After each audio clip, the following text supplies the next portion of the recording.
Hello Internet, I'm the Disney Brain and welcome to the film review.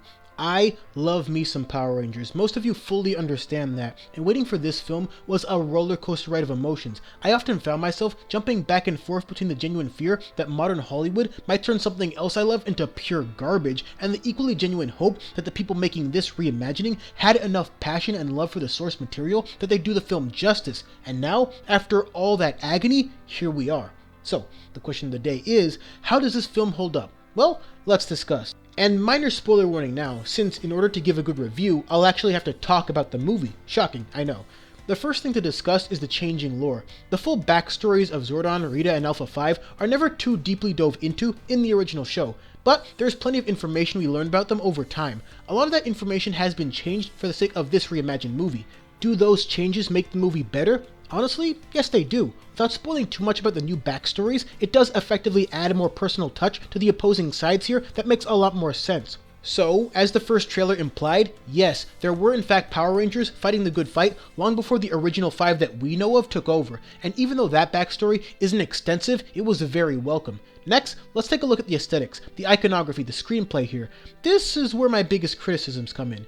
But make no mistake, this movie isn't at all overly dark or gritty in tone. That line Bryan Cranston gave about this being a Dark Knight-like reimagining was a bit misleading to say the least. That's perfectly fine, but the movie itself seems way too dark just in terms of actual lighting. And given what these 5 had to go through in this film just to get those colored suits, I'd rather them not have more in common with the DC universe and their color aesthetic compared to the Marvel one that they love to reference. Also, the whole Zordon but pin art thing doesn't really work here, mainly because it gives him a much less affecting presence than you would have otherwise had simply by keeping the classic look. And I do think having Bryan Cranston actually able to express himself as a more defined face would have improved the film to a slight degree.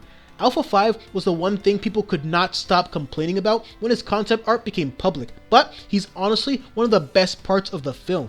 Bill Hader does an excellent job here, and while it's no K2SO, it's certainly close enough. And of course, we have to talk about the suits. They're fine, and unlike in the middling TMNT movies, they actually do look much better in live action than as still shots. And, as I briefly mentioned before, and we'll go more into later, these 5 really do earn them. But, that having been said, the action sequences were a bit lacking sometimes. There were a couple of really creative and fun moments in there, but some of it did feel just a bit generic, and other times it was just filmed in a way that made it hard to get invested in the scene. If you're looking for something more akin to Kick-Ass, The Raid, or even most Marvel movies to this point, then you might be a little underwhelmed, but your mileage might vary on that. Now, let's talk about the bigger picture. What is this movie really all about? What is the purpose behind Power Rangers? The plot of this movie can be generally defined as 5 teenagers find a couple stones, meet a talking wall, and train to stop evil. That much we could easily guess. But what's the real narrative here? The story behind the story? The answer? Essentially a mix of Spider-Man and Iron Man times 5, which I think was intentional since Billy literally asks if the team is more like Spider-Man or Iron Man. These 5 kids have all either done some regrettable things or been through some tough times, but being Rangers gives them a chance to both come to terms with their own problems while also caring about issues that aren't just theirs. That second point obviously doesn't really sell at first, but we wouldn't have a full feature film without that hurdle to clear. But the key thing here is becoming a team, something that takes considerable effort because none of these people really know each other initially. That might seem overly familiar to those of us appreciative of a good sports movie, but it's the single best aspect of the film, and that, more so than the armored suits, is where the Iron Man comparisons come in. Because just like Tony, these Rangers needed to find a way to put their own issues on hold to stop a much bigger threat by joining a team that's never been a team before against a legion of monsters led by a villain from another world with a magical staff who has a storied history with another protagonist. It's the Avengers, but without the setup of the previous films. I don't really say that as a criticism, more of an observation, since you can't really start a new universe like this with solo movies, except for maybe a Tommy solo outing, but still risky. This film was obviously never going to be as good or as iconic as the actual Avengers, but utilizing the plot of a team struggling to come together here makes a bit more sense on the broader level. It is a lot more happenstantial than having Nick Fury put all the pieces in place, and also not as meaningful as having well-developed ideological character differences, but when the guys and girls you need to work together are hormonal high schoolers, the hurdles pretty much write themselves, and that's where the most important part of the film comes in, the characters, to which I say they're all pretty good, and for the most part, they acquit themselves admirably, especially considering how they're mostly unknown actors.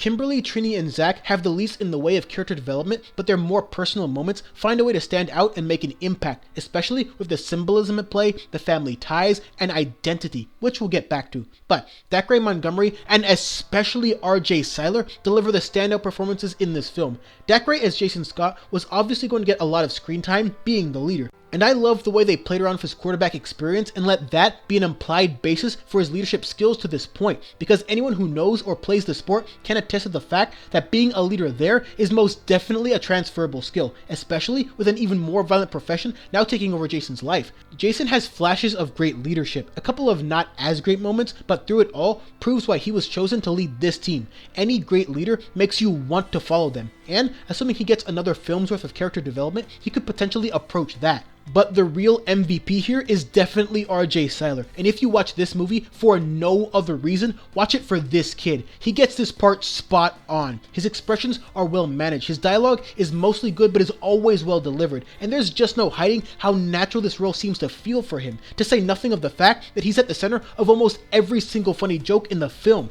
Trust me when I say that if this film gets a sequel, which I'm hopeful for, it won't be because of the end credits tease, which I won't spoil for you. It'll be because Jason to an extent, but mostly Billy, carried this team, which is kind of a funny statement if you know what happens right before the fights kick in. And one thing I definitely need to applaud Saban and friends for doing is creating first of their kind superheroes in the realm of self-identification and the complications thereof. It'll be obvious what I'm talking about once you see the film, and it was a very proud moment for me as a Ranger fan, seeing certain characters embrace important and underrepresented traits that not even Marvel have found a way to address on the big screen yet. That's called a milestone, and Power Rangers will forever be known as the movie that reached that mark first as far as popular superhero flicks are concerned. And that's Power Rangers. So, what does all of this add up to? It adds up to a pretty fun time at the movies. It takes a while to gain traction, but once it gets going, I found myself wishing it wouldn't end.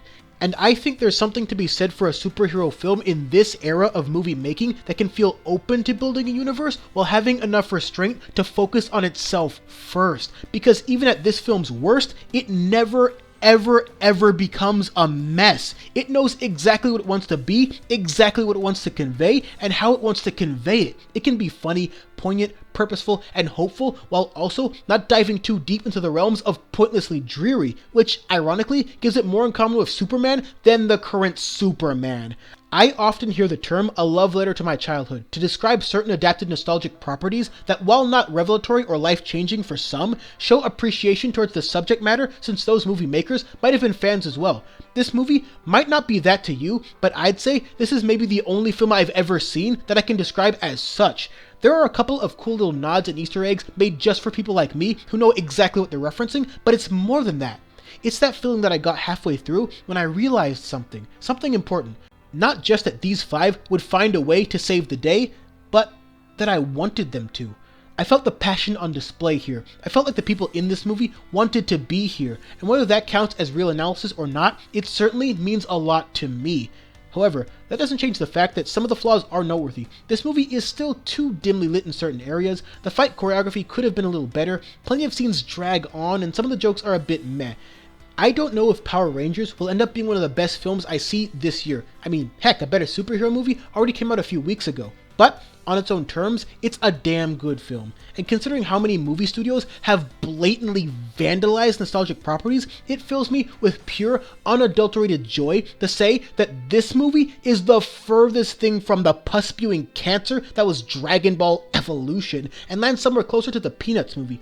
Mainly because both effectively capture the spirit and the heart of their source material, while also taking enough liberties with that same material to create their own unique story, which also easily makes this the best of the now 3 Ranger movies that currently exist. And if Saban is true to his word, we could be getting several more of these films. And now that this universe has established the characters, they can take even more chances, get a bit messier, build more complex narratives, raise the stakes, and come out even better as a result.